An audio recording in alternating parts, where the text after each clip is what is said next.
call the meeting to order. Need a motion to approve the agenda. President, I move we approve the agenda for April the 16th, 2020. Second. Motion's been made and seconded by Ms. Mock. Any discussion? If not, all in favor say aye. Aye. Anyone opposed? The motion carries. Any questions on the purchase order? Mr. President, if I might just bring a couple things to your attention. On page 1, the very second item, you'll see that it reflects the half of the hotel motel tax distribution to Parks and Recreation, and later in the purchase order log is an identical distribution to the CVB. You'll see that half of the distribution is $26,040, which is a total of $52,080. Our average hotel motel tax collection is $59,617. So as you can see, our hotel motel tax collection is down. We expect it to continue to be. So it was 59,000 total and went down to 52. We're averaging. We had been averaging 59,617, and now it's down to 52,080, and that's before the restrictions on the hotel motels. Yeah. So just to let you know, that will continue to decrease. With that $52,000 collection, total collected for the year to date is $588,635, which is 86.56% of projections. So that leaves us with an amount yet to be collected for the rest of the fiscal year to be projections of $91,365. So the projections might still be very close. It may be close. So I just wanted to bring that to your attention. I've been trying to keep you up to date on our revenue streams and where we are with various revenue accounts, and I did want to bring that to your attention. Also on page 5, the third item is a payment to Bolin Train Services for $55,000. That now completes our chiller system upgrade for the Dunn building. The council budgeted $1.7 million for the project. If you'll recall, the initial bid came in at $1,628,699. You did approve on January 30th. You did approve a change order of $80,549, which was to correct the water flow in the 6-inch water lines, both in hot and cold water, and the replacement of 33 of 41 valves that needed to be addressed. That project is now done. So that's been taken care of. So the total with that change order came slightly over budget.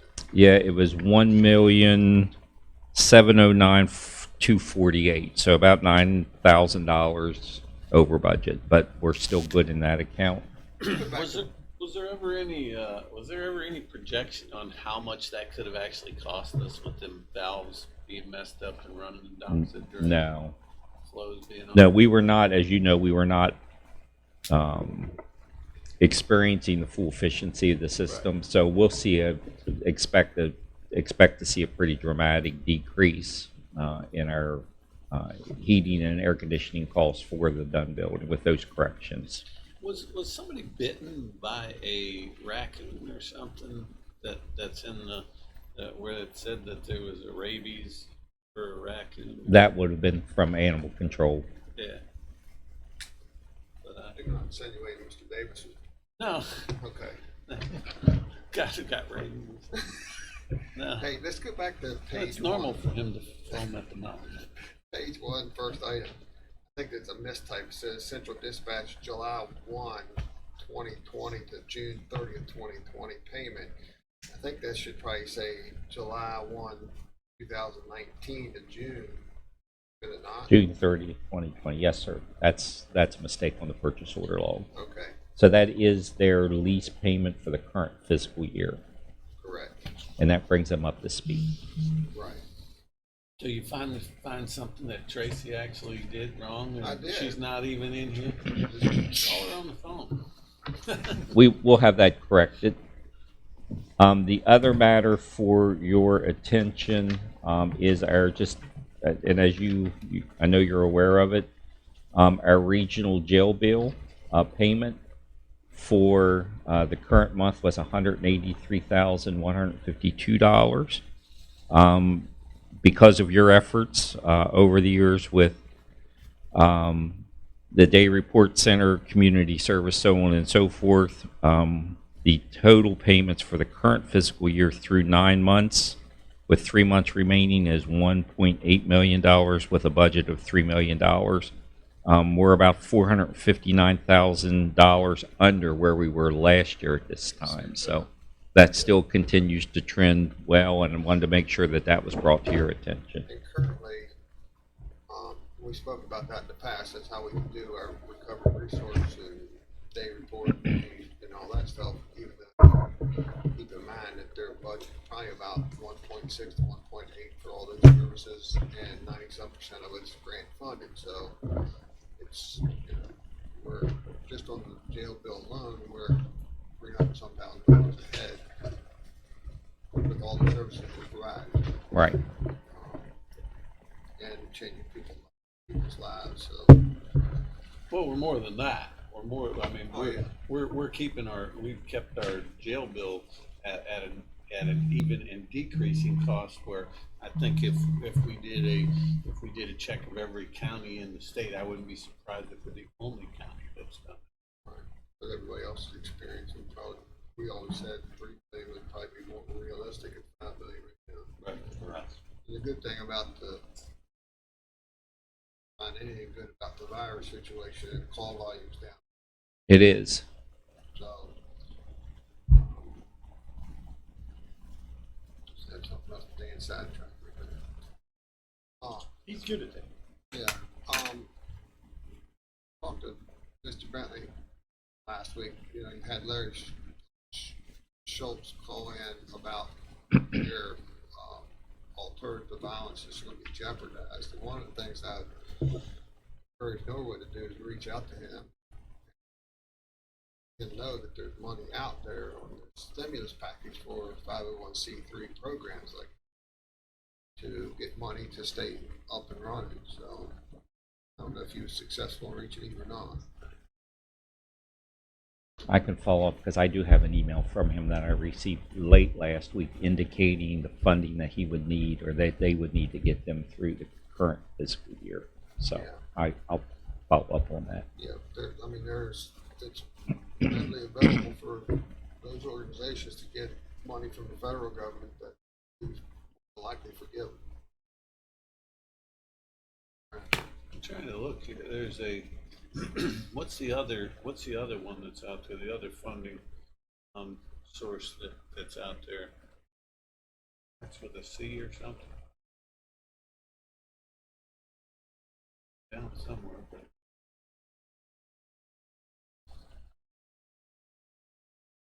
I think real problem.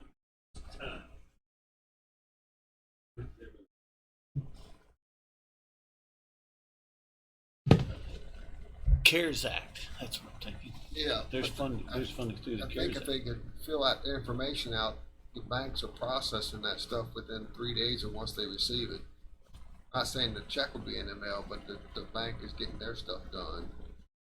If I was him, I'd be all over it real quick. Yeah, but I think there's money in the CARES Act for that as well that they should be looking. Well, we'll look into it. I'll also have our grant writers reach out to him to see if we can While get we're talking assistance. about that, there's all kinds of money, as you know, for local governments to be able to reach out to help offset some of the expenses and things. All right, anything else from Mr. Davis on that? All right, you have 2 internal budget revisions, Mr. Davis? Yes, sir. You have 2 internal budget revision requests in your packet for consideration. The first is for Department 731 Day Report Center. Mr. Zaya is requesting that he be allowed to decrease line 341 supplies and materials by $1,500.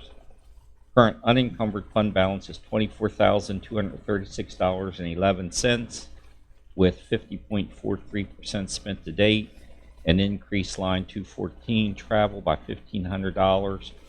Current unencumbered fund balance is $361.86. This is not for future travel or future training. It's for training and travel expenses that have been incurred in the past that will be hitting the budget before the end of the fiscal year. So that's to make sure that we do have proper funding in that line item. The other request is from Sheriff Keller, Department 700, Sheriff's Department Law Enforcement. Sheriff Keller's requesting that he be allowed to decrease line 341 supplies and materials by $520. Current unencumbered fund balance is $62,573.45, with 49.05% spent to date, and increase line 214 printing by $520. Current unencumbered fund balance is $45.61, and the fund transfer is to pay for the printing of warning ticket books. That's all I have. Questions for Mr. Davis? How are the retirement and benefits calculated on, because I see, looking at this list here of the 700 accounts, it looks like the overtime in that account is at 94.94%, as well as the retirement benefits are at 82. That's going to that looks like that's going to not be enough to finish the year out. Well, as you know, from previous internal budget revisions within the personnel accounts, the sheriff continually adjusts those so that he'll have enough money by the end of the year by making some adjustments. So those totals aren't reflective of where he started at the beginning of the year, but they are reflective of the amounts, the revised appropriation amounts that he's made during the course of the year, either through state budget revision or internal budget revisions. So he has been moving some money from salaries down because of the vacant positions that he has. So we do keep an eye on that. Yeah, I knew that, but the retirement benefits should fall in line, shouldn't they? I would think. Well, he's moved some money out of that account also. Okay. Thank you. All right. We have a change of status. We have a new hire recommendation received from the Honorable Sheriff Curtis Keller for John Jeffries as a deputy with an annual salary of $42,624, effective April 17, 2020. This is a temporary to fill vacancy for military leave. New hire recommendation received from Eddie Gokenhour, the fire chief, for Michael C. Davis as a part-time as-needed firefighter /hazmat tech with an hourly rate of $12.60, effective April 16, 2020. Any questions on the change in status? Have minutes to approve for April 2nd, 2020. Everyone was present. Any corrections on those? If not, then the county council calendar will be here on Tuesday the 21st, the late levy at 9:30 a.m. and we'll be back in the chambers next Thursday on the 23rd. Board and commissions. Looks like we have Monday the 20th, 4 p.m. Health Board, Berkeley and Morgan County. But be held in Morgan County, it looks like. No, it's going to be by Zoom. Okay. 4 p.m. Eastern Panhandle Transit Authority, 6 p.m. Planning Commission. Tuesday the 21st, Ms. Mock will be on WRNR. 11:30 a.m. Parks and Rec. 5 p.m. Sewer District. 6 p.m. Stormwater District. Wednesday the 22nd, 10 a.m. CVB. 3 p.m. Senior Services. Thursday the 23rd, 5 p.m. Library Board. 5 p.m. Ambulance Authority. Friday the 24th, Councilperson Whitaker will be on WEPM at 9 a.m. Any changes or corrections on boards and commissions? Mr. President, if I may, in regards to your, the county council calendar, as you know, we must lay the levy next Tuesday. Your levy document was submitted to the state auditor's office and it has been approved. We have the written approval on record. We also did the Class 2 legal ad. We have not received any comments in regards to your budget from either department heads or elected officials or the outside or any outside comments. Laying the levy is just a matter of approving the levy document so that the county clerk can attest to the final document. It takes all of 10 or 15 minutes of that. I'm recommending to the council, for the sake of social distancing, that the council lay the levy by phone next week. That's certainly up to you. Your staff will be here. You can make that decision. If you just want to call in, there's probably no reason for you to be here. So, good idea. All right, need a motion to approve the consent agenda. So moved. Motion been made, Second. seconded. Any discussion? If not, all in favor say aye. Aye. Anyone opposed? The motion carries. Ms. Malk, you still there? Yes, sir. All right, you awful quiet. All right, next on our agenda is Honorable Larry Hess, so for some exonerations and a consolidation. Yeah, good morning, everybody. Good morning. I've got just two things now. I looked on the read ahead. I couldn't pull up the read ahead to see which one was first. The personal property tax exoneration. Okay. I do have one personal property exoneration for a Bruce Elliott Hartman for $47.16. We made a supplemental bill for him, and we made it up for the wrong year, so we had to exonerate that and make it up for the right year. It's supposed to have been made up for 2018. We made it up for 2019, but $47.16. Need a motion on the one personal property tax exoneration due to office error. So moved. Motion been made, seconded. Any discussion?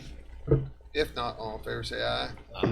Anyone opposed? The motion carries. Thank You you. have an application for deconsolidation of property. Yes, Charles Winfrey.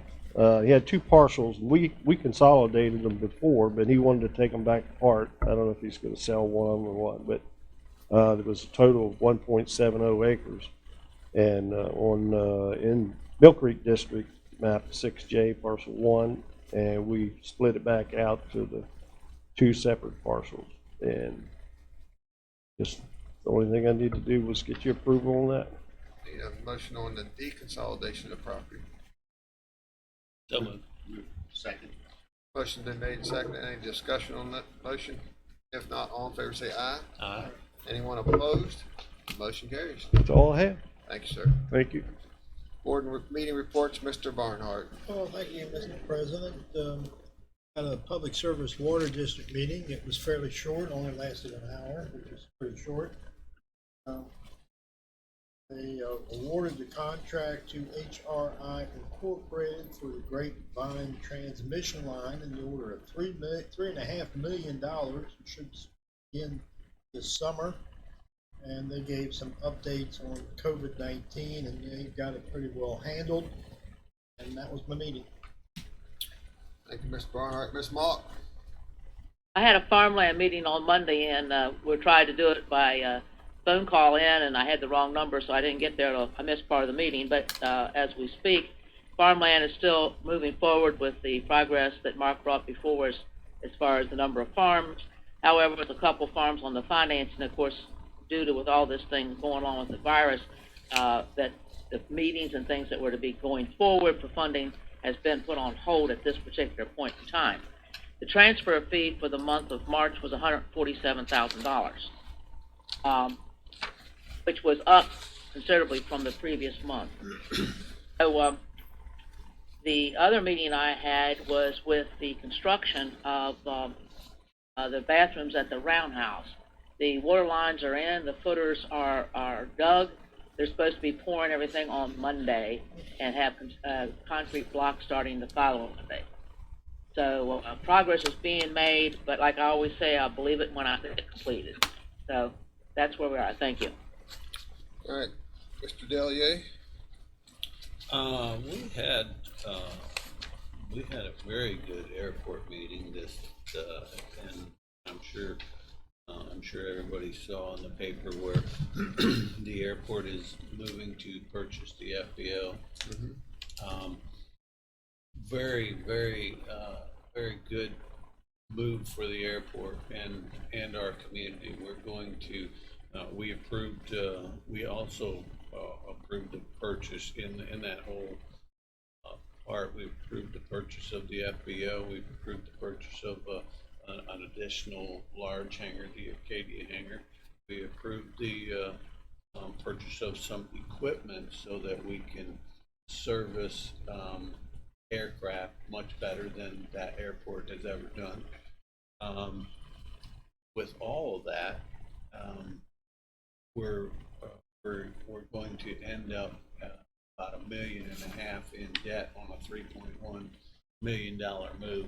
So that's, and we're spending, I guess we're spending $700,000 of the airport's money to do that. But to get $3.1 million and $3.1 million doesn't represent the value of it. That represents what the actual cost of it is. Yeah, because I understand it was the airport authority was very satisfied with the deal. Very satisfied. Very satisfied. We've been negotiating this deal. We started probably close to 2 years ago working on the Arcadia hangar and working back and forth. When we hired the director out there, Nick Deal, we knew at that point that's what we needed to have in that on that board in order to make these changes and push it. And he has done an exceptional job of negotiating and working this deal from the very beginning till to right now. And hopefully in the very near future we'll be able to close. A lot of moving parts on that one. There's a huge amount of moving parts, but it's the biggest thing that's happened to that airport since Bird got the funding for the runway. Mr. Whitaker? I didn't have any public meetings, but however did have a call-in meeting with West Virginia Court. They were given an update as far as what the COVID-19 has been working against them and for them. A lot of the claims are down to the tune of over $150,000.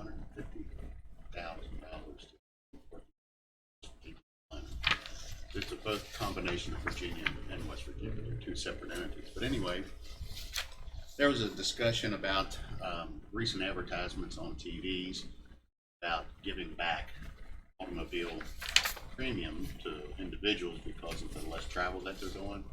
All that's going to really contend a lot on what the actuary is going to come up with as to whether or not do they give you $10 off for a month or two and things like that. So it's something that they've looked at, that if they can provide us with a discounted option, and the board would take that up as an agenda item. That has to be approved through each individual state? Yes, it does. It has to be approved through the Insurance Commission of the state of West Virginia. Right. So Right. the likelihood of it being approved is, I'm going to say it's more likely than not, because they're giving back to the citizens and also to the I understand the but it's discount's still about gonna be a lot of- 5% is what they're looking at Yeah, on average. on average, or it's only going to be for a couple of months. So, if you pay a monthly premium of $100 a month, they're going to give you $15 back on that month, I know. if it works out that way. I know someone was talking about doing it at renewal time. Could be done at renewal. Yeah, that would save a little bit in the postage and the calculations of it. Yeah. Every little bit helps. It does. It sure does. So the next meeting will be coming up in June, probably be teleconference also. However, it was about a half an hour long, and the board or the West Virginia corporate itself is very sound and financially secure. All right. I don't have anything really to report on us, although you can imagine there've been a lot of phone calls and stuff. Just someone with Bill Kearns last night, so. Other than that, I think everybody's doing their fair share of what they can do. And a few hiccups in the county, attention of the health department, but overall, I feel like they're doing a good job. Bill Kearns, but he'll be here to report here in a couple minutes, I'm sure. But state is what we've done at 2 people per 1,000 for retail and 2.5 people per 1,000 in grocery stores. The state's going to take the grocery store down to 2. Oh, Bill, that's a mistake. And, so I look for that order to come out any day, today or tomorrow. But anyway, I'll let him talk about that. Other than that, that's all I've got to report on. Everything's pretty quiet. Matters. Ms. Mott, Yes, sir. you have. I already asked her. Sorry. I went dead there for a moment. I had to reconnect. Yeah. Was there a question? I apologize. No. You already gave your meeting report. You talked about bathrooms and stuff like Okay, that. okay. It was just so short for you. I just I couldn't remember whether you did it or not. Well, the meetings have been consolidated, and with the fact that we're doing the phone conferences, a lot of stuff has been shortened as far as the meetings. Yeah. All right. Okay. Any activity on board and commission vacancies? All right. Next on our agenda is Gary Wine, Deputy County Administrator, County Clerk's Software. Good morning, sir. I hope this one's easy. Mr. Small has been in contact. There is an opportunity for the county clerk to leverage a piece of software that, similar to what the circuit clerk and the Supreme Court have been doing for a couple of years now, that allows large abstractors and people who process deeds and financial statements that need recorded to do it automatically. Right now, they mail that stuff in, and our staff manually processes it.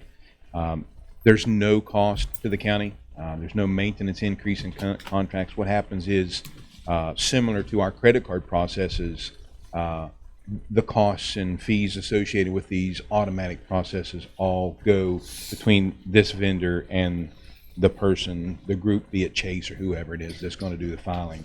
So how does it, How's it get here? yeah, Magic. Essentially, we pay maintenance. You purchased a piece of software for the county clerk from a company called Compiled Technologies. They have a relationship with this company called CSC. So it's all handed off electronically, Mr. Barnhart.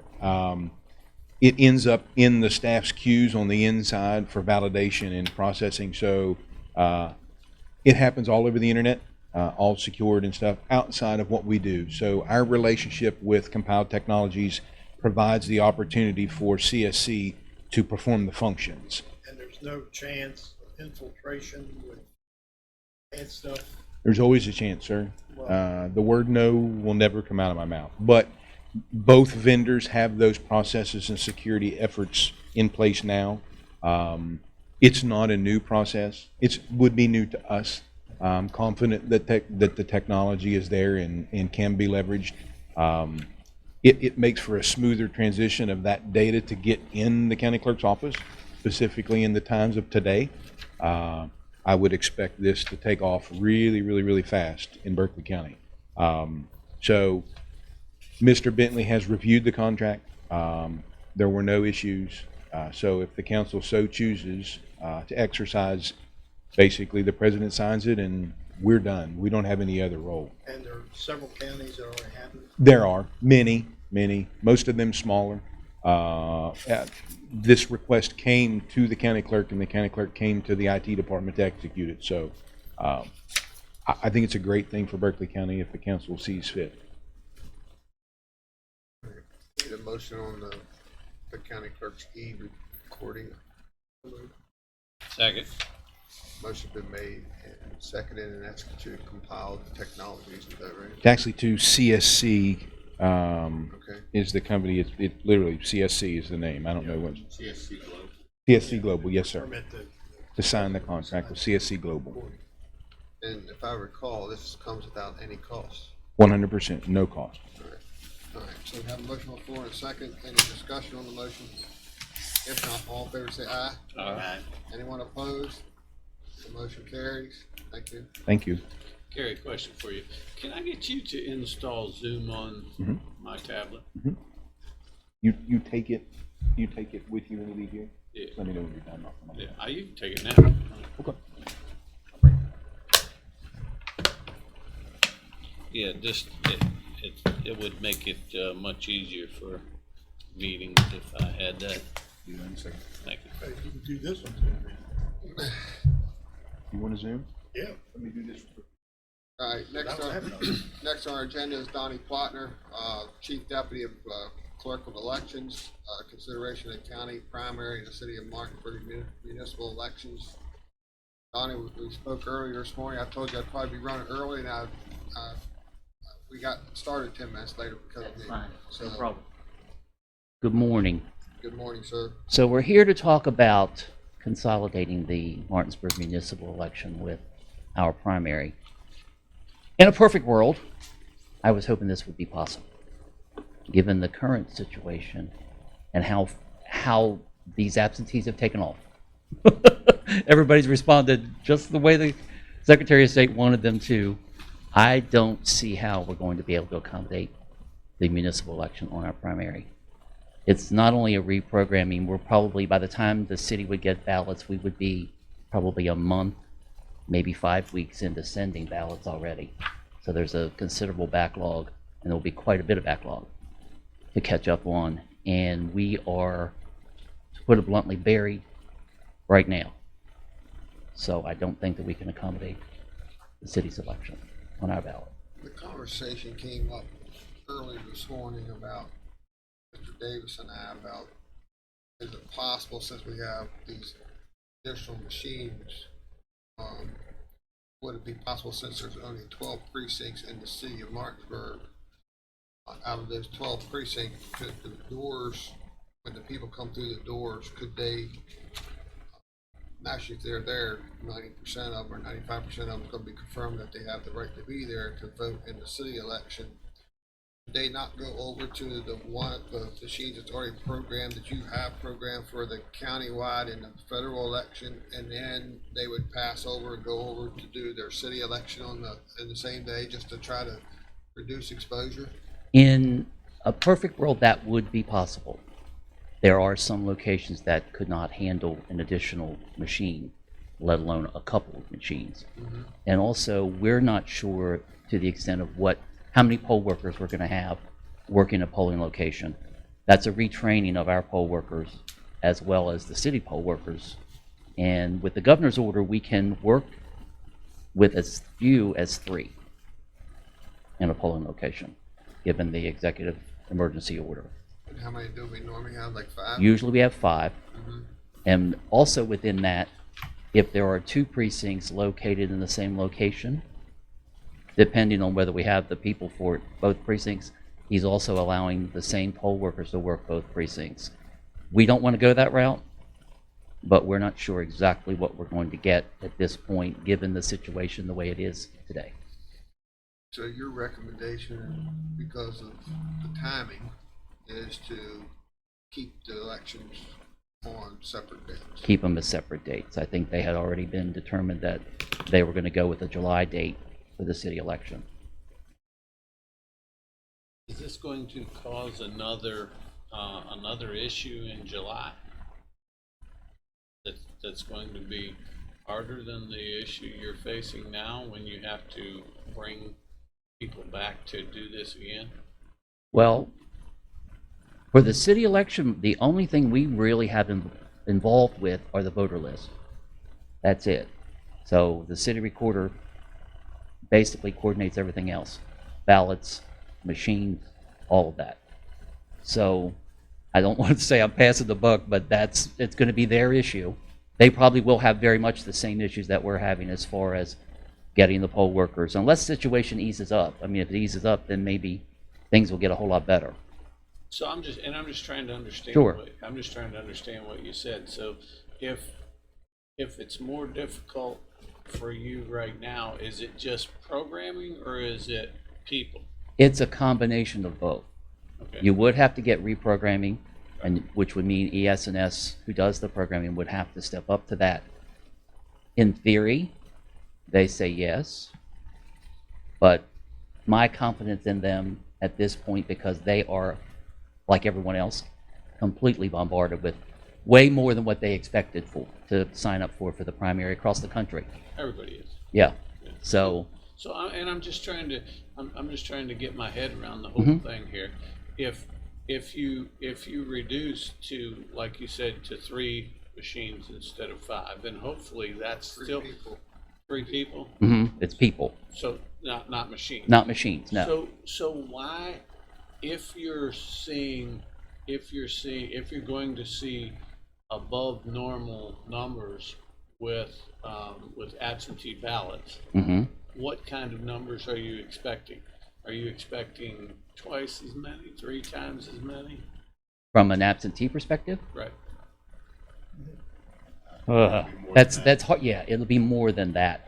Let's just say I've ordered absentee ballots for 50% of the registered voters. Now, if we have a 50% turnout in absentee plus we have early voting and election day voting, then you're probably looking at 60 or 70% turnout, which would be unheard of even in a presidential primary.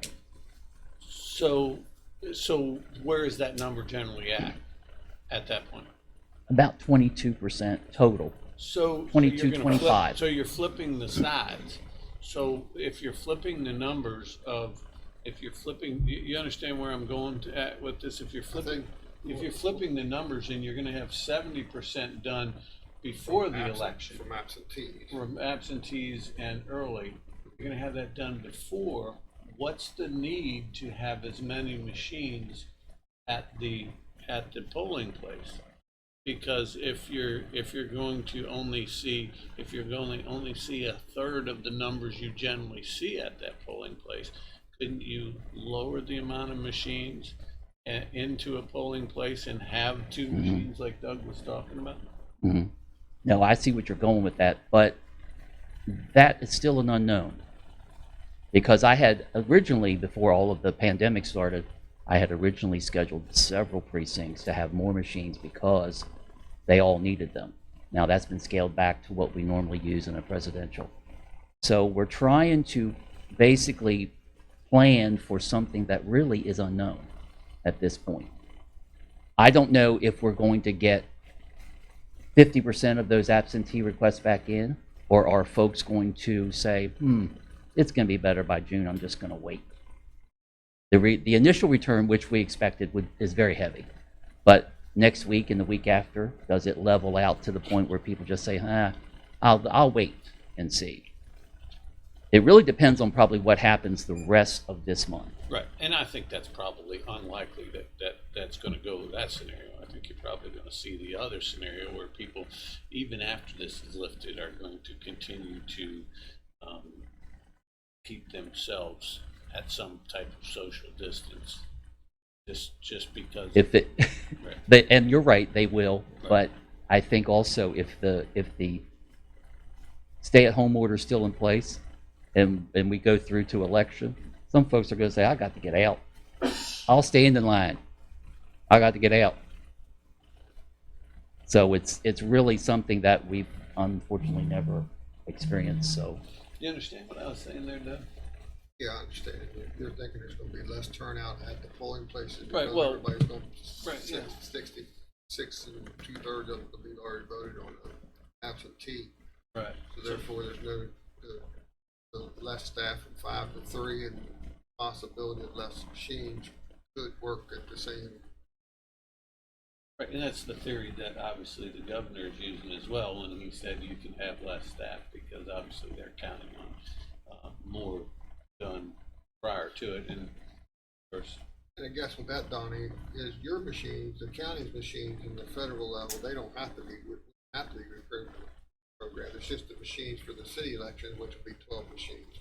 Yeah, but they have to reprogram everything is what the vendor is telling us. Now, On your machines? yes, if you did it together, if you if we did put it one- together, yes. But if you did it like Doug was talking, you would only Mhm. have to reprogram. Yep. Other If you words, had if separate you're- machines. But you're If still, a city- If go you're a ahead. city resident and you want to vote in the city election, you would go and come in the door, you go to the right, you go to your polling booth, you would vote. Hmm. If you're the city resident, you'd go right on around and go to the next set of polling booths and vote for the city election. Is That's that correct, true? if that's what you would decide to do, to put a separate machine in there. But you also have the issue of backlogged absentees. Are those folks automatically going to get a ballot? I mean, that's a city decision, but are you going to have folks that have voted primary absentee and that they're going to go in person and vote the city? I think you're going to have voter confusion here.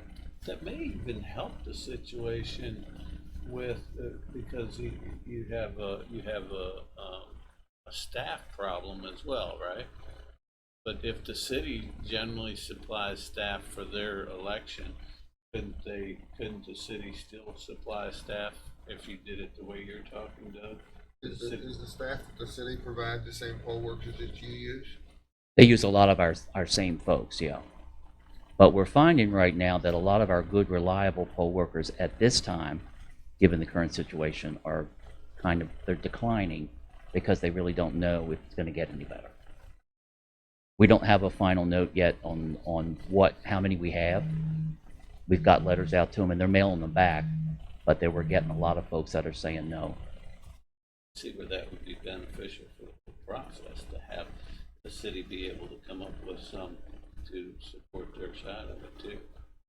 Well, their poll workers, a lot of their poll workers, because the elections are typically different dates, are the same folks. So if they were going to be working for us, they would be working in turn for the city. And they're saying no to both at the same date. Let's put it that way, for June 9th.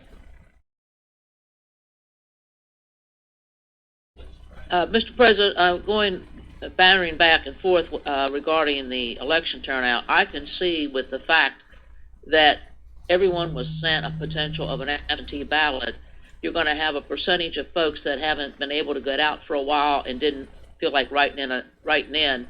So you're going to have an increased number there, but I think you're going to have some real holdouts, and we're going to be very close to the same numbers at the voting box.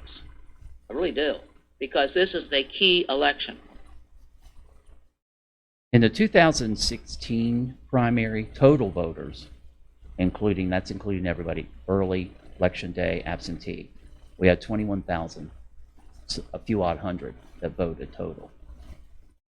And there's 80-some thousand registered. Well, at that time in 16, there was probably 70, low 70s at that point. Now, when you get to the general, the percentage is, 50 to 60% turnout. What was you going to say, Mr. President? There seems to be a change for trying to do that. Yes, only because I don't have a whole lot of confidence in our vendors stepping up to the plate to get us, because they need to get this stuff to us like now. And they're having a hard time even keeping up with absentee ballot orders in general. So I don't know if Gina has talked to them about if she needs ballots earlier, is she going to get them? I don't know. I put in 3 orders. I just finally got my second order. It took almost 4 weeks to get that order. I had to sit on absentees. I couldn't even package anything up ready to go because I had no ballots to work with. All right, so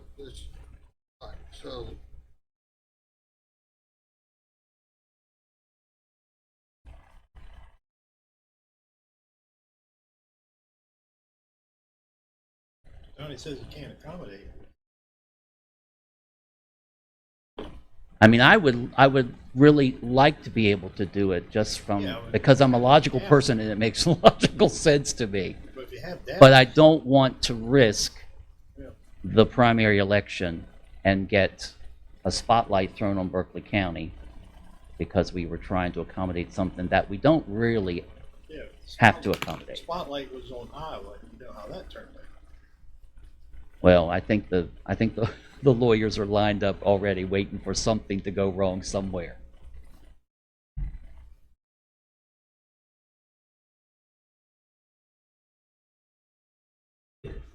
We're already for Thursday now.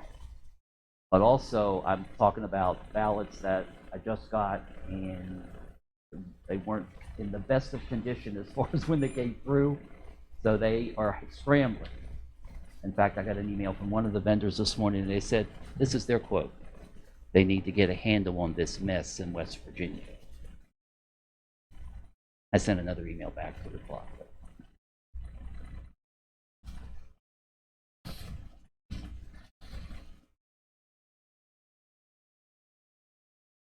You need a motion. Yeah, this would be a motion.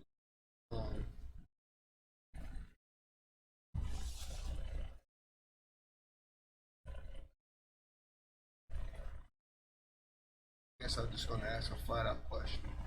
If this council made a motion to have it on the same day, the way I talked about, Mm-hmm. what's your percentage of saying it's gonna work with hardware?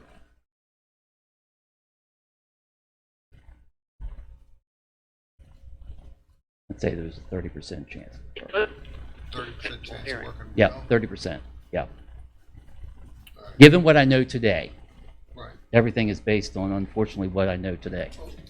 And that decision in your comment is based on the It's- availability of ballots that, Several factors, yeah. Availability of ballots, the availability of the poll workers, and less poll worker confusion, as well as voter confusion. Plus the backlog of absentees that someone will have to handle. Because there'll be quite a backlog by the time ballots are ready. Because in talking to Gina, I'm not sure that their ballots have even been sent to a printer yet.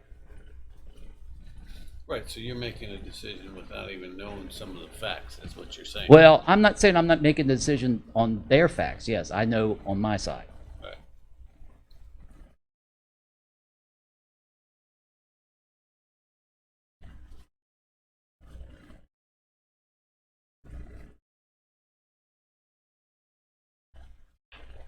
This seems like the right thing to do if we could do it.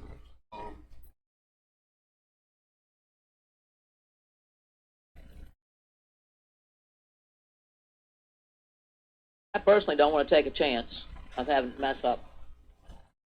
Too many things riding on it. How's Gina feel? Does Gina feel like she could pull it off? I think that she's just waiting for us to say yay or nay.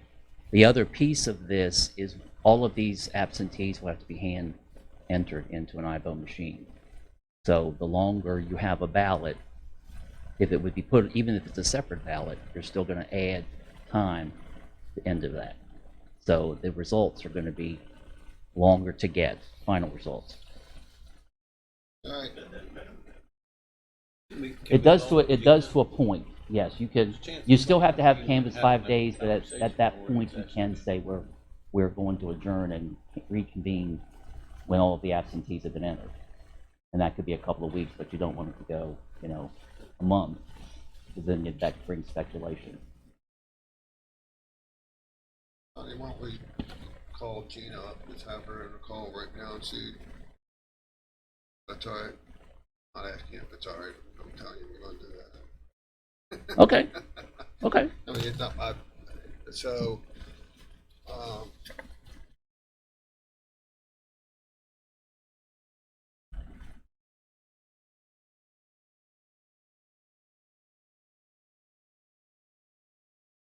That guy there probably knows how to do it on that thing you got.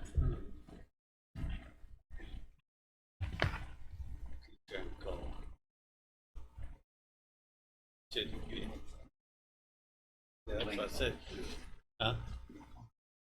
273 is their extension. Well, we're just gonna call City of Martinsburg. Yeah, just on the, he said he can conference him in. Holded Lane and Yeah, just Holded Lane. I'm just getting the I'll see phone. all of them. it's 420, Yeah, her extension's 273. 273. Be right back, Elaine. Okay. Oh, you could have called her on my phone. If she answers, he can work the lane out. 273.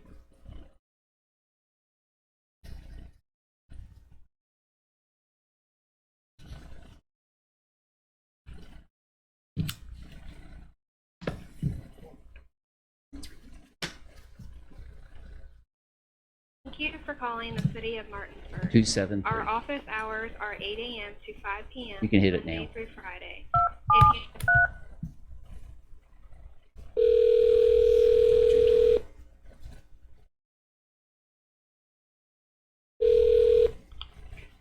Hello. Hello, Gina. Yes, This is Doug Copenhagen. We're in our county council meeting and Donnie Plotner's in front of us. I'm aware.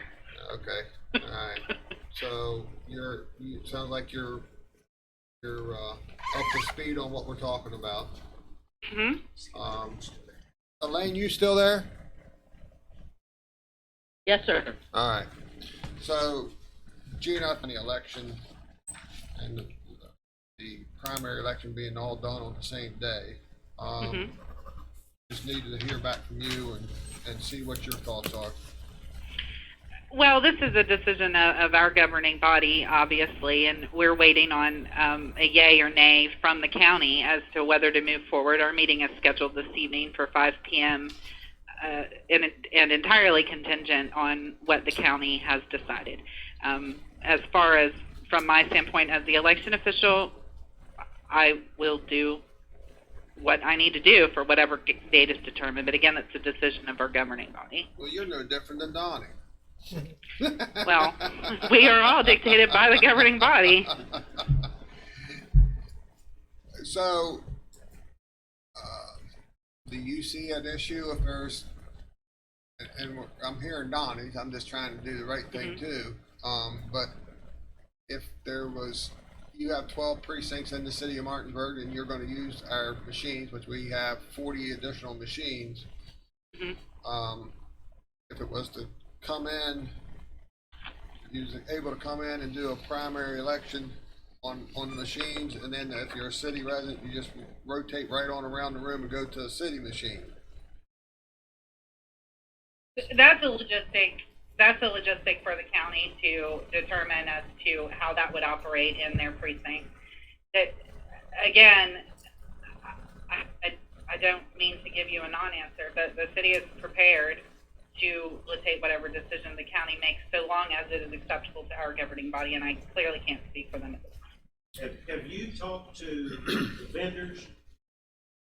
Have you talked to your vendors, Gina, on your program, the 12 machines you need, Yes. and what they say? My vendors have told me, now I deal with Castro and Harris more than I deal with ESNS. My vendors have told me that whatever needs to get done, they will get done if at all possible. I'm on hold right now because I don't know what my election date is. All right, and then, About ballots, it was a question yeah, about ballots. what about your ballots? I've not ordered them again because Right. we're waiting on the final determination on when our election date is. Do you look for that to be an issue for timing? No. Okay, all right. All right, I think we got all we need to hear from you on that part of it. Thank you. I guess you'll hang up, you'll be done. Indeed. Thank you. Thank you. They're trying every way to I know. convince him to have this election. He's told them, fine, you did a nice job.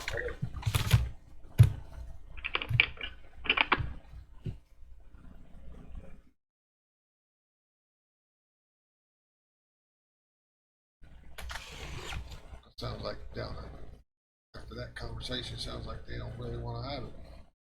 What it sounded like. then I guess they could vote against it. I thought the city was the one, from everything I heard on the radio, the city was the one trying to make it happen. Miss Malk, you there? I think I just hung up on Miss Malk. That must have been the second push you did it twice. All right, entertain him. Well, wait a second, I gotta wait.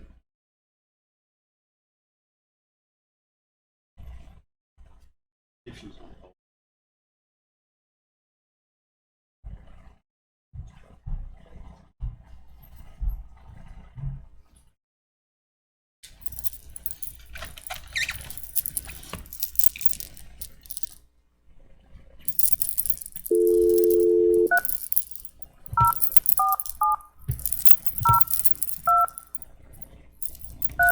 All right, I got you on my phone. Never mind, Patty. All right, you're on speaker. I am. All right, entertain a motion.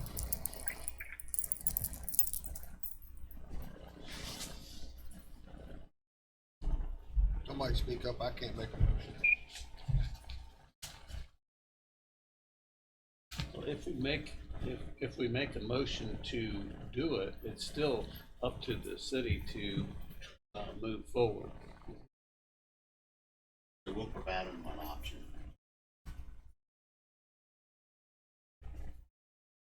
All right, like I said, I'll entertain a motion.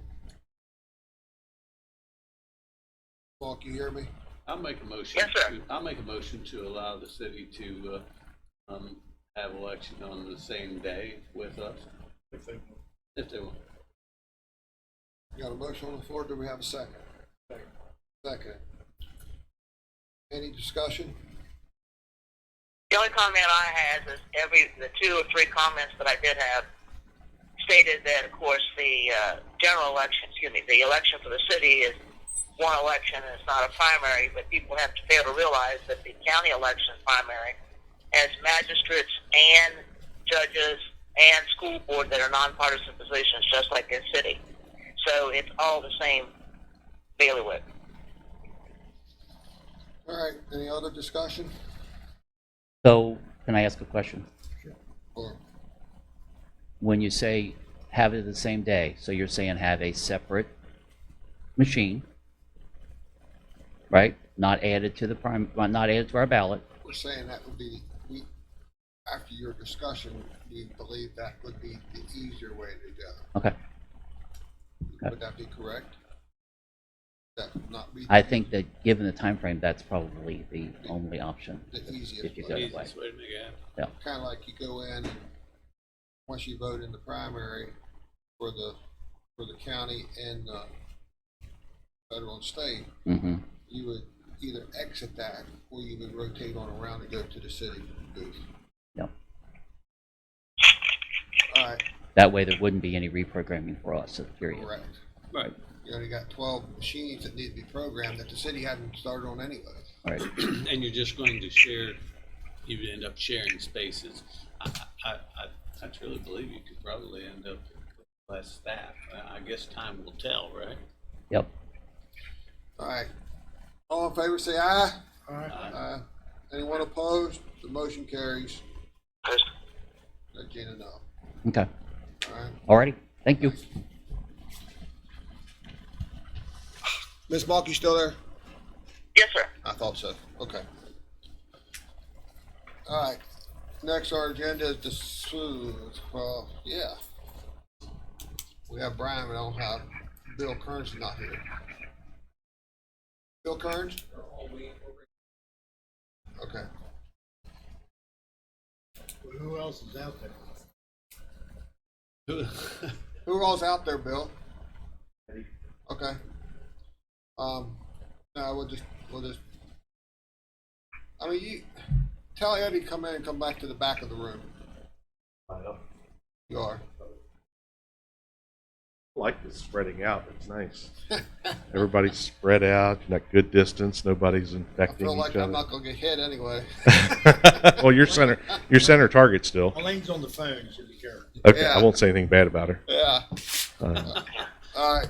I kind of spilt the apple crate a little bit this morning and told them what our conversation last night a little bit, but go ahead and pick up and give us your update. Yeah. I felt it was important to have Chief in here and Director of Ambulance Story Brian's back there, but so we're all on the same page and hear from the same voices. Great. I think we're moving along through this pandemic at a good speed. We've had a lot of assistance from the Air National Guard. They're in-house and actually making a lot of the contact tracing calls. So they're getting out in touch with people that have. We've had as of yesterday, 109 people that have tested positive for COVID-19 within our county. We're updating our Facebook page and website as needed. Definitely Facebook page each day has an update of Berkeley and Morgan as far as how many positives we've had, as well as how many have recovered.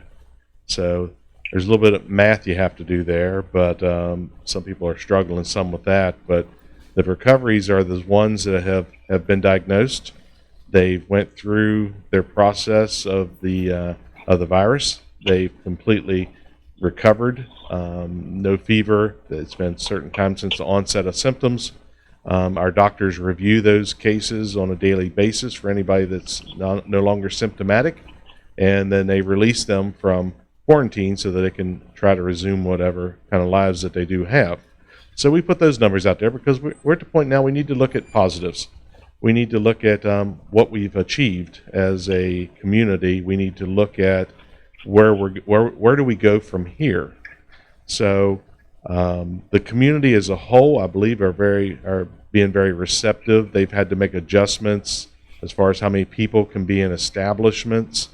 We've went out to look at grocery stores, look at convenience stores, looking at department stores, and they're making good efforts. I still receive probably anywhere 15 to 20 complaints a day from this place or the other that they're allowing too many people in. They're not sanitizing their carts. When we go out and look at them, they're doing a great job. I can't complain about them, and I have a hard time getting to all the complaints either by the phone or by email, but I do the best I can as well as the other staff. But we did have guidance last night that we were on a conference call with the Commissioner of Public Health, Dr. Kathy Slimp, regarding trying to standardize across our state. We always try to keep it local control, so we make our local decisions, such as we did with our county guidance for how many people we allow in establishments at any given time based off square footage. I think our guidance was great, and it was well thought out, well presented, and we've adopted that. But now the state is looking at, they've been approached by the Retailers Association, which is a strong group down in Charleston, and they want it consistent across the whole state, not only just in the hot areas, which is what we are as far as how many people we've had that are tested positive. They want it consistent across the whole state, whether you're in a hot zone or not. So the discussions that went on last night, excuse me. So I think what the ending result's going to be, and it was in draft form still last night, it'll be looked at, reviewed, and possibly adopted today, so we'll probably know more when the governor speaks this afternoon. But they're looking at making a standardized 2 people per 1,000 square foot, no matter whether you're a majority food service area as far as grocery stores or a department store. So whereas we were at 2 per 1,000 square foot for non-grocery store places, and if your majority of your sales come from food sales, you were at 2.5. So I believe what it's going to be now, if this is adopted, it'll be 2 people straight across the board.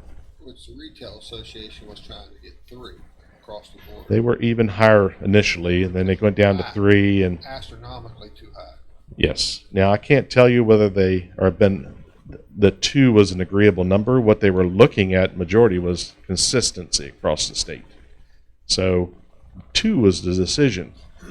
Also looking at guidance as far as smaller places, it may not even be 1,000 square foot. Minimum, you can have up to 5 people, or after so big of a size of a place, then you go on the 2 per 1,000 square foot. Is it 5 with employees? Yes. Yes. With public people. There was some discussion also about churches. There are some people that believe churches are not open to the public. Did I say that right? Is that 5 including employees? I believe so, yes. We'll see the final guidance, how it comes out today. It was still in draft format last night, but there was some discussion on 5, if 5 included staff or not. And for the most part, our fixation's not necessarily on the real small places, because we don't have a lot of those in our area that only get 5 people into the store at one time. We're such a large county that we're concerned about the larger places. So certainly, we talked about some of the grocery stores, President Copenhagen now last night, that may only have like 50 some people in there, and it may go down now to 40 some. I done the math this morning. A grocery store allows 56 people in it today. Would go down to 45, I think. After this goes in, which, Are the lines we're seeing right now unmanageable? I mean, I don't go to the grocery stores and all that stuff, but I go to like supply houses, like the bigger stores that have material in them, and those lines that I've seen, I haven't seen any line that was what I would say was a big issue. I mean, I haven't waited more than 15 minutes in a line. I seen a line going into the main market store the other day. It looked like about 8 people. And then I was going in Martin's in Hedgesville the other day, and I was held up until one person came out. It's not really been that long. The waits haven't been that long to get in there. So the fact that you're being held up is showing that they have good practices in place. Yeah.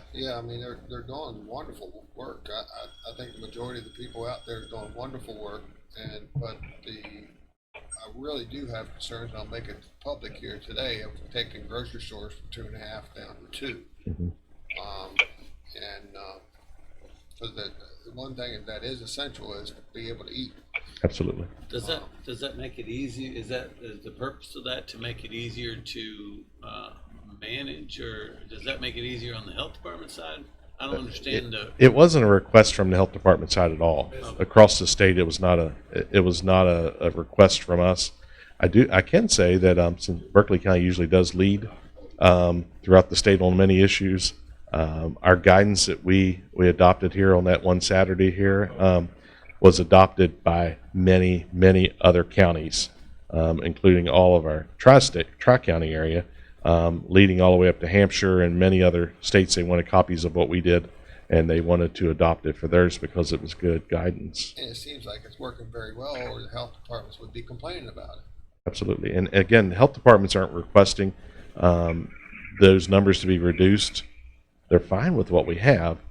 There was some differences between like ours as far as the numbers of people with Monongalia, as far as Kanawha.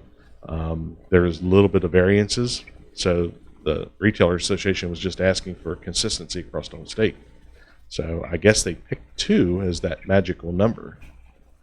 So hopefully, it'll be a little bit less for the grocery stores, but we can also hope that we're getting on the brighter side of things. That maybe this will be very temporary. We know this pandemic is not going to go away for a while. We understand that, but we may be able to release some things as time goes by. We were looking still at probably the middle of May before things start to get back. But again, our numbers are showing we're still seeing those increases. Sadly, this week we did see our first death in Berkeley County related to COVID-19. We were hoping we would get away without having that death, and sadly we did have that lady pass away from it. But I think when we're showing our recovery numbers each day, so some days we may be releasing 7 to 9 people that have fully recovered. And when you look at the amount of people that were added for positives, the recoveries are looking better. It's almost right. And So- I was just on a quick calculation. Looks like about have 1 known case and every 1 out of 1,200 people. Wow. So and I've got it on an app on my phone, looking at the the graph, which makes it fairly easy to see the incline and where we start to. Does it seem like across the state, across the country, does it seem like we're getting to a flatter area of this? Is that, because that's what I'm seeing? Am I? I do a daily update with a captain out of from the Air Guard down in Charleston. I give him our numbers each day for the Tri-County area, and his comment to me is, we're seeing our numbers get a little less each day. He said he is seeing that same across the state. So I think we're doing great. I think the reason our numbers are staying low and the percentages are staying low is because people in West Virginia are listening, and they're abiding by the regulations that are out there because they want to see this get over with as well. We still have some complaints over some decisions that we've made, especially if you read in the paper today in relation to like Riverbend. I think they were good, solid decisions that our health officer made, and certainly within his authority as a county health officer. And I can't say enough about the help that I've received from the legal department here with Norwood and Andy. They've been incredible helping with us deal with these issues that we're not used to dealing with. But as a county, I think we're heading in the right direction. It's just going to be a while before we get there. It's not a sprint. It's definitely a marathon, and I think we're keeping up. And one thing, when Dr. Reedy made that call and other calls here to do what he felt was correct to protect the community, I told him I supported his decision, and I support his decision today. So I want the public to hear from me that what Dr. Reedy has done, as the President of the County Council, do support what was done. I know he appreciates that. So I guess even saying that, it kind of, I'm hoping that in the nationwide, it seems like it's plateauing off a little bit, and any good news is great news, but it seems like the decision to go from 2.5 down to 2 is kind of like reversing in the direction we're going in, but we'll oblige by the order that will be put out if it's approved, and I know our retailers will more than likely do the same. I can say that from my personal and professional opinion, I don't feel that the numbers being reduced are because we're seeing higher numbers of positive in our state or things are getting in a worse shape. I think it's more so along the area of consistency and not necessarily because the state of West Virginia is getting worse in their numbers of positive showing. They could be just as consistent with 2.5. That too. And I'm not sure why we need. I would think. Everybody who shops in Berkeley County knows who it is. Everybody who shops. I would think that, in my opinion, I would think the more populated areas need to be flexible to have their own decisions, to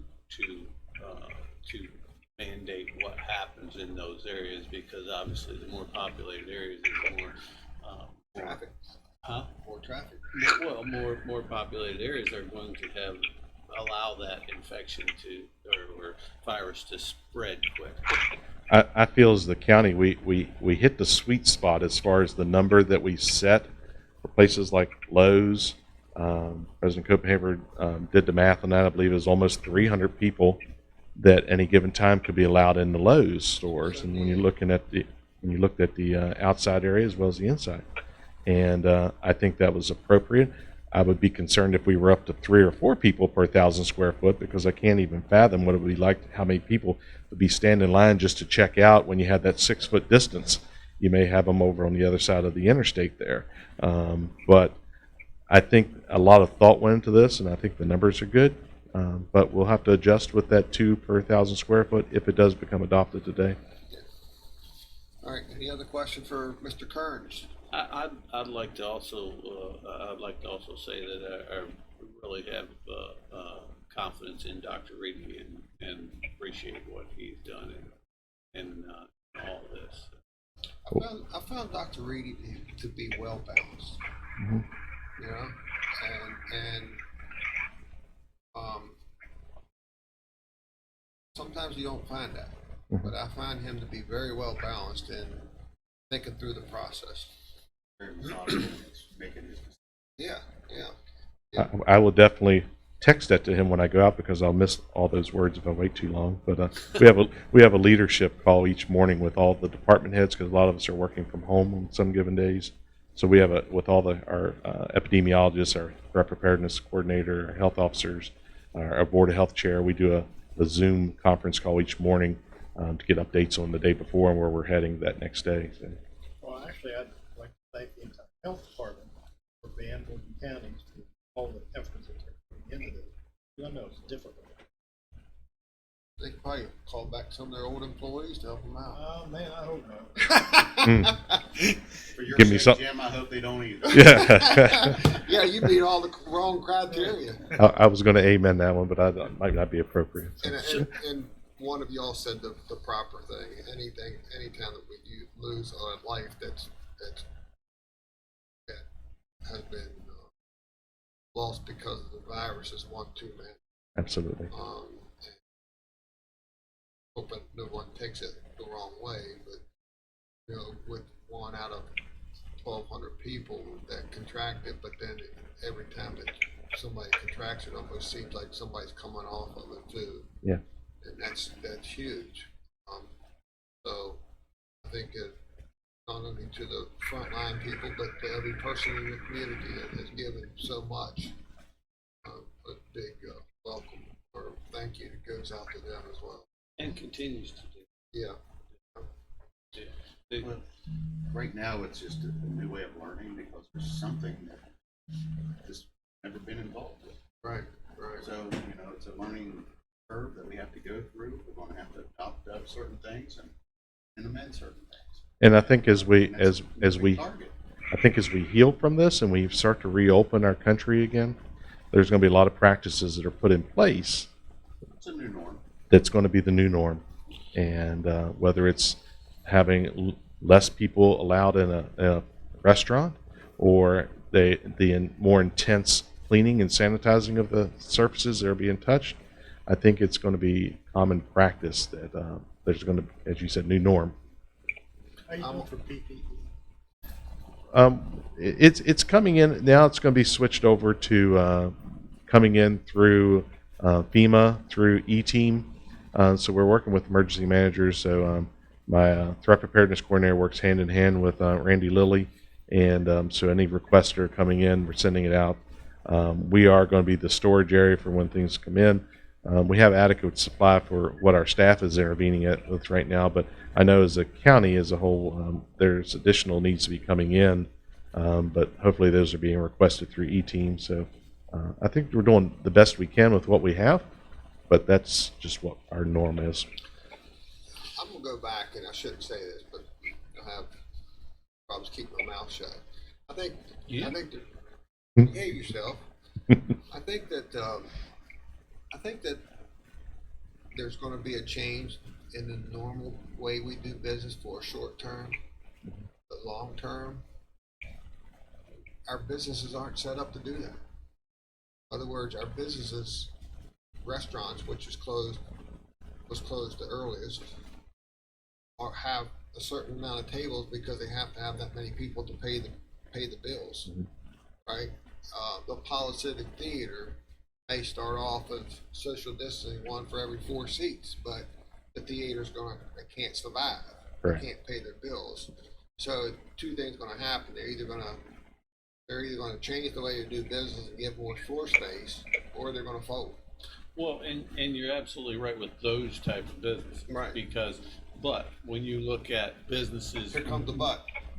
When you look at meetings, I mean, you can do so much more meetings by doing it online as opposed to driving. I mean, Sure. you spend half of your time going from place to place to have a meeting that takes as long as it did to drive there and come back. And if you do it on the computer or do it via telephone, whatever it is, you can be so much more efficient. So I think that side of it, we may see change.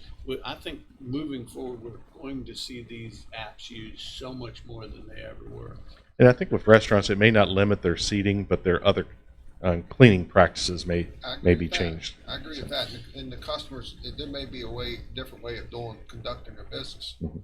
You know, the waitresses and waiters are touching everything. Exactly. Maybe more of a self-service. Is there, so how is the process? Is there a process or is there a conversation that's been taking place yet on how you turn back to normal? And, you know, I was, you know, trying to, and I was speaking with Alan this morning about it.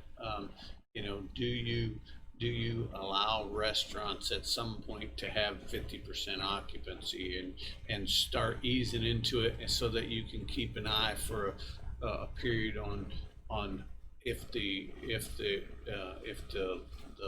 arch starts going in the wrong direction, so to speak, or is there? I mean, do you do everything at once, or do you start doing things? Has there been a conversation of that? We thought a good bit about it. It will not. Would be nice, barbers. Yeah, haircuts would be nice.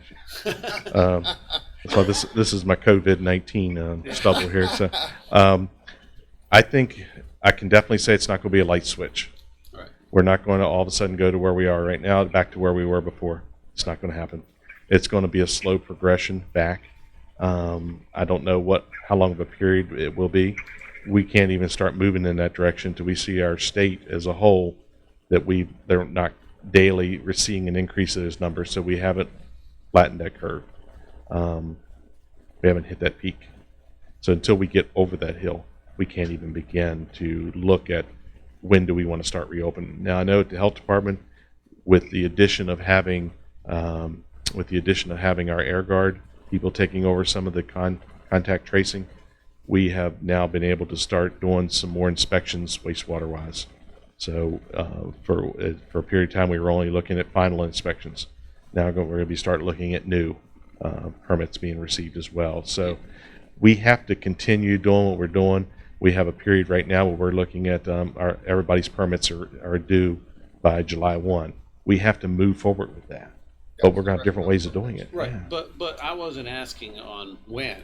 I was asking, is there a method that's being discussed of how? I think the methodology we'll be using is just a slow progress. So we may reopen some smaller places, or we may allow up to a limited amount of people in those restaurants so they can start having in-house seating.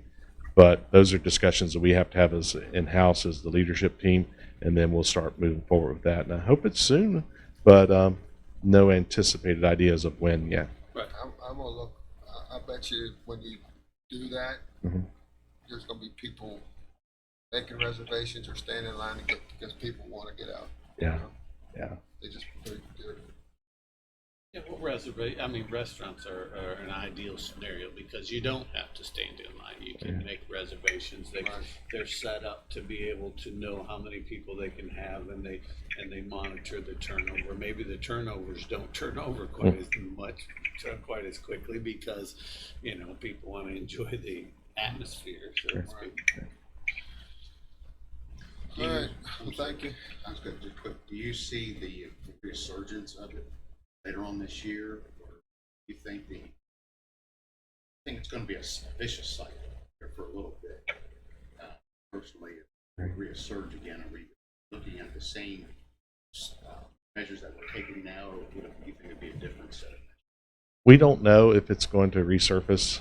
What we do have a good idea about is the fact that when the flu vaccine comes out, most likely there will be a vaccine in there for COVID-19.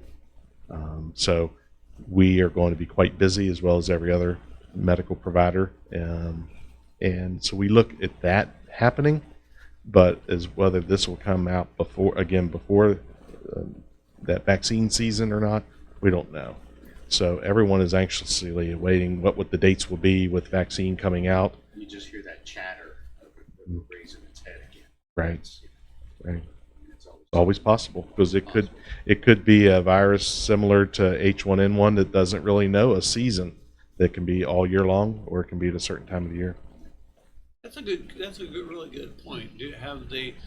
Are we seeing large cities like, Dallas, Texas, as opposed to New York City? Are we seeing larger numbers in the warmer climates, or do those, Miami, for example, are those numbers are they having as much percentage of contamination or New cases per population base.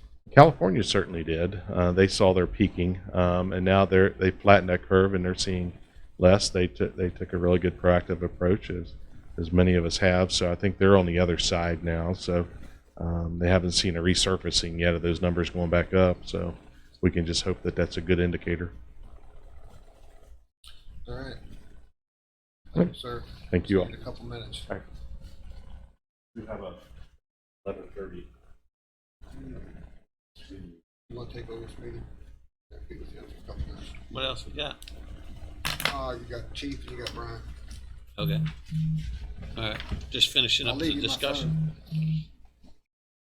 What's that?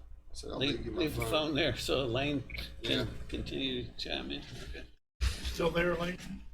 Yes, sir. Okay. Okay, Eddie, you wanna come up next? Or, huh? Well, just take Elaine with you.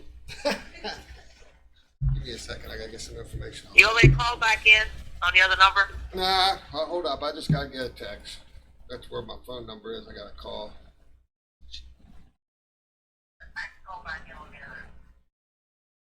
How we doing today, Eddie? I Good. got it. No, I'm good. we're Hold doing on for good. a small. All right. You're good. Thank you. Good morning. Good morning.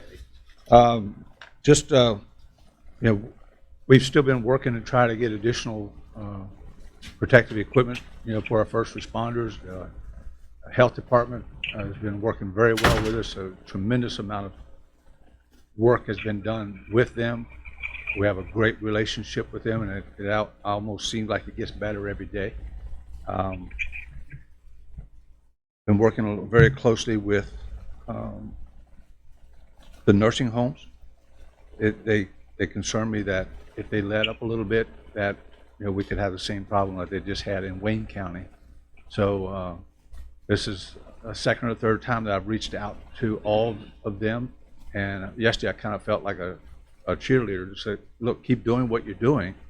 You're doing a great job. It's obvious, but do it a little bit better. Don't let up. If you need something that we can help you with, please reach out. Procter & Gamble has helped us with hand sanitizer. We've pushed that out to a number of those facilities. Also, they requested that it go to Washington County, Frederick County, Berkeley, Morgan, and Jefferson County. So we were able to get hand sanitizer pushed out to all those counties. But I'll tell you, one of the things that has truly put us over the hump was the investment that you all made in those masks. That has really helped us tremendously. That it gives everybody a little bit more security that they're going to have the respiratory protection that they need. That was a tremendous investment by you, and it will in fact pay dividends to us down the road. The state is working on a sanitization program that they will sanitize the mask, gowns, head covers, shoe covers, all those things. Some of us are a little skeptical about that, especially with the mask. But I've contacted the ambulance authority chief and the Martinsburg Fire Department person in charge of EMS, and they think that they're going to be okay with the mask, that they won't have to be sanitized, that they have enough masks.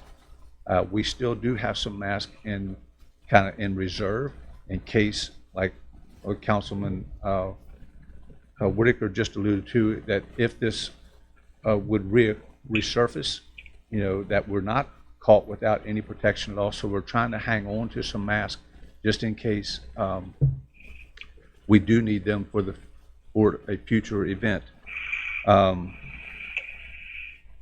The school system, we push requests to E-Team to the state to get guards to come in and help distribute food 1 day a week. The school system has shrunk their delivery down to one location over south, there between South and Martinsburg High School. And I think last week they fed 21,000 folks, 21,000 children. So they're doing a lot of good things there. We're still working with the homeless, to try and tighten those gaps a little bit. I've spoke with the Bethany House, the Rescue Mission, what I call the Shenandoah Women's Center, to just encourage them to continue to be vigilant and do all the things that they're doing, and restrict their new folks that come in.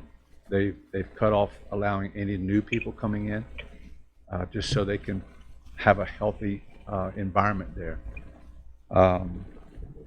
I will give a lot of credit to the Good Samaritan group that's been out into the missions working with the homeless to try and keep them healthy.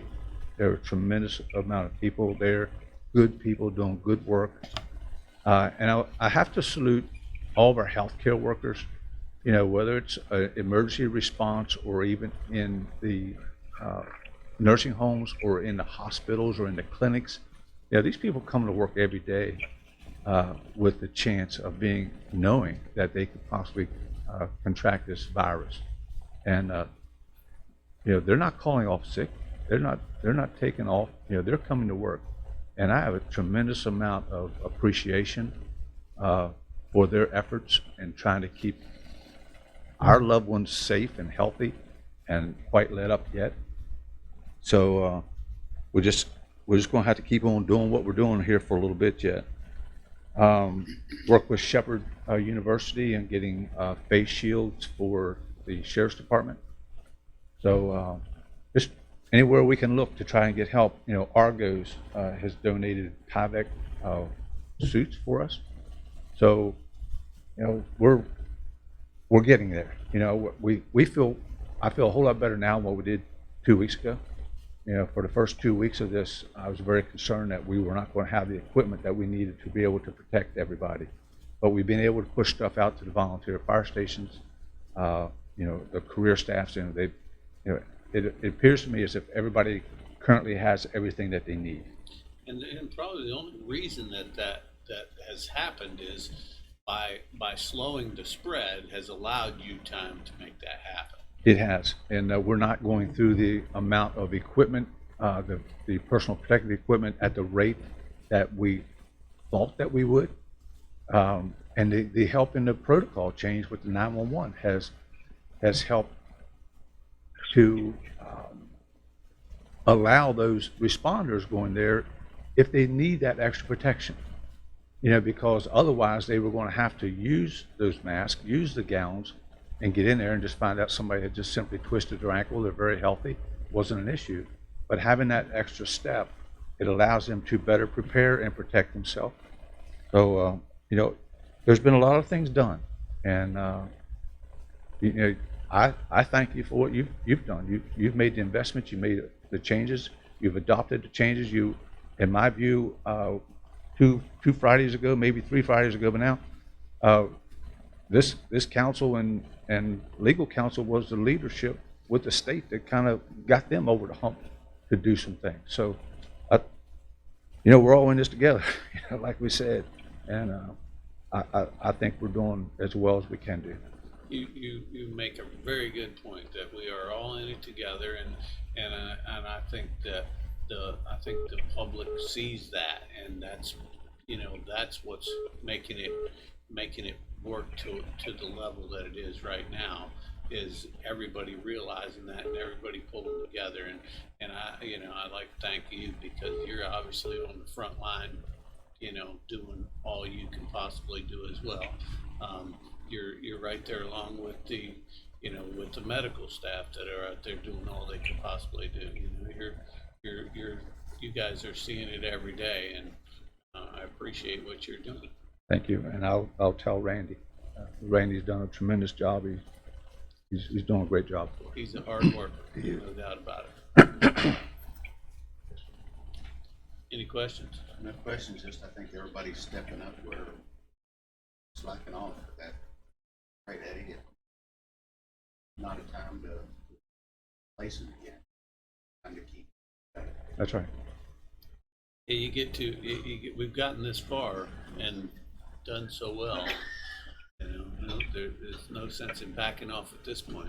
No, not yet. Jim? I agree. Elaine, do you have anything? So we did have, Yes, ma'am, we do. have they all been given out? No, ma'am, we still have some masks. That's good. I was just curious about supplies. Thank you. And we're going to be actually putting in another order this week. The state has asked for a list of what you get back.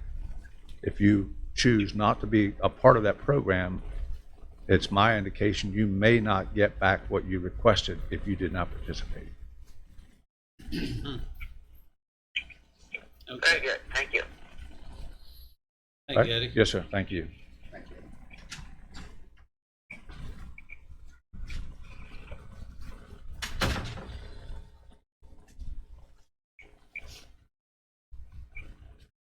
How you doing today, Brian? Doing well. Good morning. Morning. We're entering week 4 now of our COVID battle. Currently, from the ambulance authority standpoint, we're seeing a call volume reduction of about 20% and a transport reduction of about 40%, which is a good thing. Potential for exposure goes down, and that's across the board is good. We're averaging about 7 to 10 calls in a 24-hour shift that require us to wear PPE, that those persons have been either or prospective or positive COVID patients. That's about 14 to 20 sets of PPE per shift.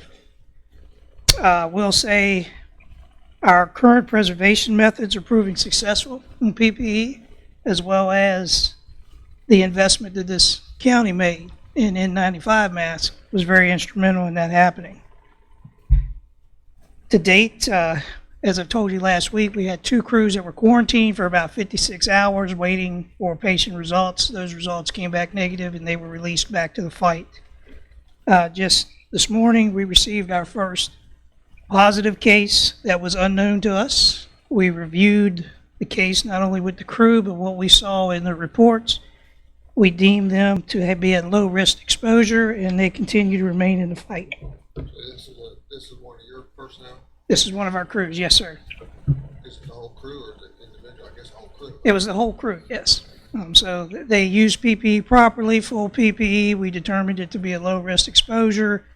Of course, because it was possible, everything was deconned the way it was supposed to and taken care of. So everything went as well as it could be. So we've gone from a number of known cases to our first unknown case, and we've come out on the good end on that. We're very proud of our system in place for testing for our first responders. Rapid return of tests involving our first responders. The big key there is following the procedure that was put out. We've seen a lot in the paper about our sheriffs and their exposures and things like that. I think the problem there is we didn't follow the guidance that was provided us, and that created a long response time for those guys to get tested. But it's going very, very well. So the communication flow through the various agencies, such as Berkeley Medical Center, the Health Department, Emergency Operations Center, as Eddie said, it's been very, very good. Probably some of the best I've seen in my 6 years here. I've heard this mentioned earlier about the CARE Act. To date, the Ambulance Authority received a payment of $66,928 through the CARE Act. That money is designed to offset expenses for the treatment and movement of COVID patients. There's more guidance to come on that, but we have received some funding. We are also part of a joint public safety grant through the Department of Justice, along with the EOC, sheriffs, and ourselves, for about $40,585. I know Rachel had finished that up the other day and was sending it out. The only thing about that is we don't expect to see any return until sometime around July. But in that grant, there's disinfectant machines, the consumables for those machines, upgraded PPE suits for all levels, police, fire, EMS, canisters, things of that nature that are needed, N95 masks, Tyvek suits, all combined. This was a combined effort between the EOC, Ambulance Authority, and your grant writers. One thing we cannot impress upon is the community support. It's been outstanding. Between donating things to our agencies, and even more important, almost weekly, somebody's bringing hot meals to our crews out in the field, or they're calling up and saying, hey, this is what we want to do. And we're like, yeah, sure, appreciate it. I know today at 11 o'clock, IBC Church is delivering meals to our crews, so we can't express our thanks enough. In conclusion, I'll say a few things. Let's stay the course a little bit longer. Let's continue to trust and verify our businesses out in the county to make sure that what they're doing is correct. I know Councilman Copenhaver's been out there because they've told me. But the big thing is this, is we can choose courage or we can choose comfort, but we cannot choose both. So, subject to your questions. Anybody got any questions for Brian? I would like to say thank you for the good job you guys are doing. I mean, you guys are the vital life support for so many, and the discussion today is the COVID-19, but if you guys don't stay healthy, if you don't keep everything working the way it is, then the heart attack patients and the ambulance patients or the accident patients, I mean, those people aren't going to make it to the hospital to save those people. And so, the COVID-19 is what we're dealing with to harm that situation. And, you guys are addressing it and doing a very good job. Thank you. I'll pass that on. Did anybody, do you know, or did anybody ask Eddie about the hospital, how they're doing? I haven't heard anything from Mr. Zelenka, but the last time I spoke to him was about a week ago. He said that they were okay and doing well. That was the last thing that we've heard. I know Chad stays in contact with our medical director, Dr. Lodner, daily, and he's like a step below Tony. So as far as we're hearing, they're still, still doing well and doing what they need to do. They're like us. It's you come to work, you do your job, you get home, you sleep, you come back to work and you do it. And just eventually we're going to see that light at the end of the tunnel and we're going to move through it. Right. If there's anything that's happening good amongst many, many other things is that the call volume is not there top of the virus, which helps you tremendously. If you're down 20% on your calls and 40% down on transport, that's a really good thing that people thinking twice before they're calling you. They are. Like I said, that's really from a limited exposure point of view. So that is one of the good things. Traffic is probably down 60%. Yeah, I was going to say, Yeah. Even 81, I bet you 80,000 cars a day down to 30,000. Yeah. Yeah. It's almost back into the mid 70s, 80s. Well, one thing I can say is the people that we are encountering, they are truly sick people. This isn't some of the things that we've seen in the past. These folks are calling, they need an ambulance. So that's good for us. It really is. Yeah, nobody wants to go any place where there's known problems. And Correct. That probably helps the situation as well. It does. All right. Thank you. Anything else for Brian? Thank you, sir. Thank you, Brian.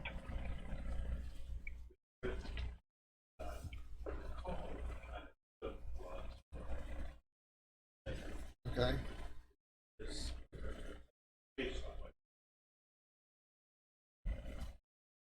Yeah, just stand back from the podium if you would, Mr. Bentley. All right. he needed clarification on what the motion was. The motion, He suggested to me that if the motion limits it to using the 12 machines, not combining the ballots, that would not work with government order. It would be able to take advantage of it. But I listened to the motion and I heard that discussion. I came away with the understanding that that was the easier way to do it, but not the only way to do it. well, That your that's, motion was to do it. One of the the direction of that conversation was that in order not to have to program all of our machines with 66 machines, was that we have 40 machines, additional machines that we keep serviced. We have more machines, but those aren't being serviced. And so basically, the discussion that we had was to turn back around and you would go in the building, if it's in the 12 precincts, one of the 12 precincts in the city of Martinsburg, you would go in and you would do your normal vote, and then you would rotate on around. If you was a city resident, wanted to vote in the city election, and use another machine or a series machine to vote on a city ballot. You have That to way check we're in not again. reprogramming 66 machines that's already been programmed. Mr. Bentley, I have a question for you. Is the governor's, was the governor's order to allow it on the same ballot or allow it to be done together? I glanced at that order. Okay, I can't tell you that I know for sure. okay. Ken seemed to think that it was a combination ballot. If that's the case, then I think they probably won't go forward. The good thing is this council took a motion on the description that I gave you. If they choose not to do it, then that's on them. Well, right. I will double check the order. Yeah, check the order, because I think there is a difference. The difference between combination ballot versus combination election. Right. And that was and I think it really goes down to, in my opinion, that we're willing to do what needs to be done to help the city if the city wants to do it. And it's, we don't, isn't that correct? We're not gonna stand in the way of making this happen. Right. We'll do what we can We'll if do the it. city. With, with Yeah, additional. I mean, Gina said it right. I mean, it's, in order for them to move forward, they gotta make sure that the county is willing to do what they're, in order to do it. She's gotta answer to her elected body, but it's on the table. And I guess it's up to you and Mr. Sayer to, I think it would be right. I can't imagine getting down into the details saying that the election has to be held on the same ballot. I think the order was more of, could be held on the same day. I'll get it. Yeah, and maybe, And I yeah, guess maybe the you, Secretary of State would know just as much as anybody. I would imagine. They could give you a clarification. Yes, sir. Anything else? All right, Mr. Barnhart, Mr. President, move to recess. move to recess. Ms. Mock, Okay. see you later.